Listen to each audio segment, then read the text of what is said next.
అభ్యర్థిగా పోటీ చేస్తున్నటువంటి రాకేష్ రెడ్డి గారు ఉన్నత చదువులు చదివి ఉన్నత ఉద్యోగాన్ని వదిలిపెట్టుకొని ఉన్నత విలువలు కలిగినటువంటి ఒక మంచి కేసీఆర్ గారి శిష్యుడిగా రాజకీయ అరంగేట్రం చేసి ఒక మంచి ప్రజలకు సేవ చేయాలనేటువంటి మరి ఆలోచనతోని ఒక మంచి లక్ష్యంతో ముందుకొచ్చినటువంటి రాకేష్ రెడ్డి గారిని పట్టభద్రులు అందరూ కూడా ఆలోచించి మరి ఆశీర్వదించాలని చెప్పేసి సందర్భంగా నేను కోరుతా ఉన్నా.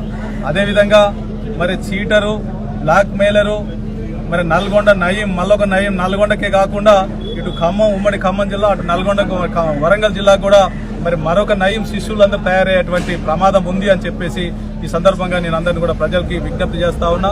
అదేవిధంగా పట్టభద్రులందరినీ కూడా విజ్ఞప్తి చేస్తా ఉన్నా. మీరందరూ కూడా ఆలోచించి మరి ఉన్నత చదువులు చదివినటువంటి మీరందరూ కూడా మంచి నాయకుడిని ఎంపిక చేసుకుంటే మీ తరఫున గలం విప్పేటువంటి బాధ్యత మరి ప్రజా గొంతుకగా పట్టభద్రుల గొంతుకగా మరి రాకేష్ రెడ్డి గారు ముందుంటాడని చెప్పేసి ఈ సందర్భంగా నేను కోరుకుంటా ఉన్నా.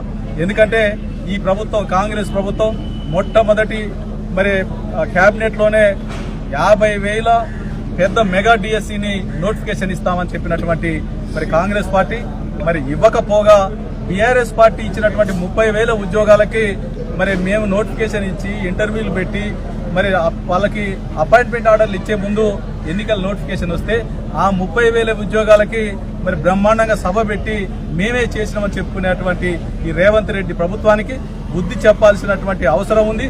బుద్ధి చెబితేనే మళ్ళీ నోటిఫికేషన్ ఇవ్వడానికి అవకాశం ఉంటుంది తప్ప లేకపోతే కాదు అన్నటువంటి విషయాన్ని మరి పట్టభద్రులందరూ కూడా గమనించాలని చెప్పేసి ఈ సందర్భంగా నేను కోరుకుంటా ఉన్నా.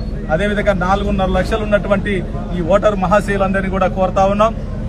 బీఆర్ఎస్ పార్టీ ఉంటేనే తెలంగాణ గొంతుకగా తెలంగాణ బిడ్డల గొంతుకగా ప్రశ్నించేటువంటి అధికారం మరి మాకు ఇవ్వండి. మీరు ఖచ్చితంగా మేము నిలదీస్తాం. ఈ ప్రభుత్వాన్ని నిలదీసి ఉద్యోగాలు ఇప్పించేటువంటి బాధ్యత మాది అని చెప్పేసి ఈ సందర్భంగా నేను తెలియజేస్తూ సెలవు తీసుకుంటా ఉన్నా. జై హింద్, జై తెలంగాణ, జై కేసీఆర్.